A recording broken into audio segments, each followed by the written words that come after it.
നിങ്ങൾ ജീവനുള്ളവനെ മരിച്ചവരുടെ ഇടയിൽ അന്വേഷിക്കുന്നത് എന്ത്? ജീവനുള്ളവനെ മരിച്ചവരുടെ ഇടയിൽ അന്വേഷിക്കരുത്. നമ്മൾ we never look for the dead among the living. ഈ പറഞ്ഞ നമ്മളെല്ലാം ജീവിച്ചിരിക്കുന്നവരെ ഇതിനിടയ്ക്ക് ആരെങ്കിലും ഒരു ശവശരീരം തപ്പൂ? ഇല്ല. അതെങ്ങനെ? മരിച്ചവരെ കൊന്നി മോർച്ചറി കാണും, അല്ലേ കല്ലറയെ കാണും, ഇവിടെ കാണത്തില്ല, ഉറപ്പല്ലേ? അല്ലേ? അതുപോലെയാണ് തിരിച്ച് ജീവനുള്ളവരെ എവിടെ നീ തിരക്കി വരുന്നേ?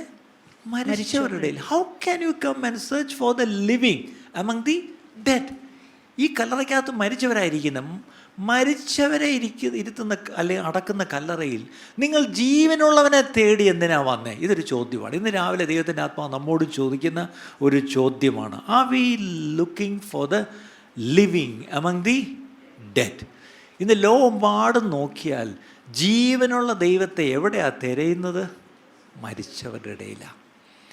അതിനിടയിലാണ് ഈ പാവപ്പെട്ടവരായ നമുക്ക് ഈ ജീവനുള്ളവനെ നമുക്ക് ദൈവം വെളിപ്പെടുത്തി തന്നു.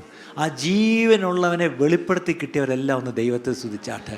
അങ്ങനെ വെളിപ്പെടുത്തി കിട്ടിയ നമ്മൾ ഇന്ന് ആ ജീവൻ്റെ പുതുക്കത്തിൽ നമ്മൾ വന്നിട്ട് ആ ജീവനുള്ളവൻ്റെ ജീവദാതാവിനെ അല്ലേ നമ്മളെന്ത് ചെയ്യുന്നു? ഒരുമിച്ച് ജീവനോടെ നമ്മൾ ദൈവത്തെ സ്തുതിക്കുന്നു.